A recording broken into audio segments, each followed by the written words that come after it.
नीतीश कुमार जी कहते हैं कि ना हम किसी को बचाते हैं ना हम किसी को फंसाते हैं। ऐसे में ये एक न्यायिक प्रक्रिया का हिस्सा है। देखिए, जो घटना घटी है वो दुखद है और मैं कतई इस बात का पक्षधर नहीं हूँ कि your crime is lesser than mine. दिलाऊंगा कि जो भी दोषी हो उसे कतई बख्शा नहीं जाएगा। हर दोषी के ऊपर सख्त से सख्त कार्रवाई होगी। बट ये जांच अभी चल रही है। एक बार जांच में स्पष्ट तौर से ये सामने आ जाए कि किस षड्यंत्र के तहत किसकी साजिश थी, कौन सही में गुनहगार। इतना अहंकार अच्छा नहीं है भाई, इतना अहंकार अच्छा नहीं है। इस तरीके से कि 18 को हम शपथ ले लेंगे, ये कर लेंगे। भैया, आपको बना कौन रहा है? पहली बात तो आप जमीन पर हैं कि नहीं है?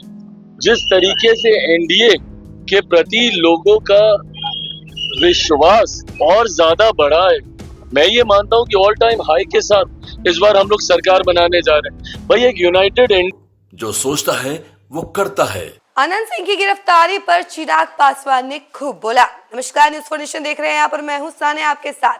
बिहार में विधानसभा चुनाव के बीच अनंत सिंह की गिरफ्तारी हुई और उसके बाद से मोकामा की सियासत में एक अलग ही एक मोड़ नजर आ रहा है। और इसी बीच आपको बता दें कि अब चिराग पासवान ने भी इस गिरफ्तारी को लेकर बयान दे दिया है। उन्होंने कहा है कि कोई भी हो उसको बख्शा नहीं जाएगा, आरोपी को किसी भी हाल में बख्शा नहीं जाएगा। और इसके साथ ही उन्होंने कहा है कि कोई भी कीमत हो जाए, लेकिन ये नहीं कहा जा सकता है कि my crime is lesser than yours and your crime is lesser than mine. यानी कि इसको बताते हुए उन्होंने कहा कि विपक्षी का भी अगर आरोपी हो तो उसे भी उतनी सजा मिलेगी और अगर हमारे दल का भी कोई आरोपी हो तो उसे भी उतनी ही सजा मिलेगी। और इसके साथ ही साथ उन्होंने तेजस्वी यादव पर भी जमकर हमला बोला है कि तेजस्वी यादव के अंदर कुछ ज्यादा ही अहंकार है, वो जमीन पर नहीं है।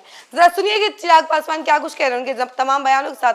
हमारी सरकार एक बात को लेकर स्पष्ट है और जैसा मुख्यमंत्री नीतीश कुमार जी कहते हैं कि ना हम किसी को बचाते हैं ना हम किसी को फंसाते हैं। ऐसे में ये एक न्यायिक प्रक्रिया का हिस्सा है। देखिए, जो घटना घटी है वो दुखद है और मैं कतई इस बात का पक्षधर नहीं हूँ कि your crime is lesser than mine या my crime is lesser than yours. That doesn't mean कि ये क्राइम नहीं है।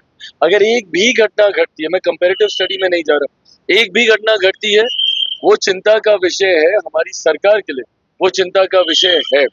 ऐसे में बस इतना विश्वास जरूर दिलाऊंगा कि जो भी दोषी होगा उसे कतई बख्शा नहीं जाएगा। हर दोषी के ऊपर सख्त से सख्त कार्रवाई होगी। बट ये जांच अभी चल रही है। एक बार जांच में स्पष्ट तौर से ये सामने आ जाए कि किस षड्यंत्र के तहत किसकी साजिश थी, कौन सही में गुनहगार है, पर जो भी गुनहगार होगा उसे कतई बख्शा नहीं जाएगा। उन्होंने कहा कि सभी अपराधी जेल में होंगे यदि हमारी सरकार बनी। अरे प्रभु, खरमास तक तो हम लोग भी नहीं, खरमास की बात करें, खरमास से बहुत पहले ही। अभी तो चुनाव चलते चलते ही हमको लगता है कि इसके ऊपर कार्रवाई हो जाएगी। हम लोग थोड़ी ना इंतजार कर रहे हैं कि भाई खरमास आएगा और उससे पहले हम लोग शुरू करेंगे।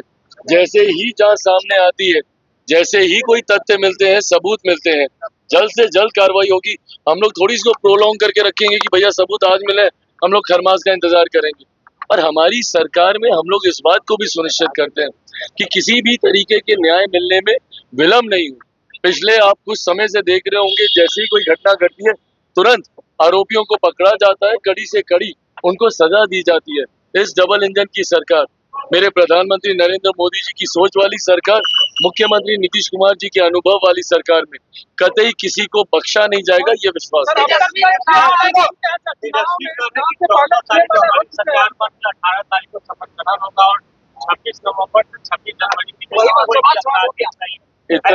इतना अहंकार अच्छा नहीं है भाई, इतना अहंकार अच्छा नहीं है। इस तरीके से कि 18 को हम शपथ ले लेंगे, ये कर लेंगे। भैया, आपको बना कौन रहा है? पहली बात तो आप जमीन पर हैं कि नहीं है?